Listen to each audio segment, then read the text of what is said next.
Today, I'll show you how to blur a part of a video in CapCut. Whether you need to blur someone's face, license plates, or any other sensitive information, this tutorial will guide you through the process step by step.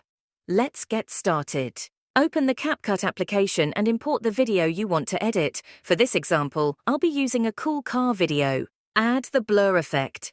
Tap on the Effects option, then select Video Effects and go to the Lens section.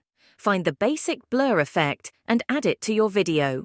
Drag the blur effect over the section of the video you want to blur. You can resize and reposition it as needed. Tap on the Overlay button and add the same video one more time. Resize the video to fit the frame. Select the second video, scroll down to the mask option and choose either the circle or rectangle mask. Adjust the mask to cover the area you want to blur. Add keyframes to the mask to make it move with the video. Move to the beginning of your video, tap on the keyframe button, then move a few frames and adjust the mask. Repeat this process for the rest of the video. Review your video to ensure the blur effect looks good throughout. Make any final adjustments if needed.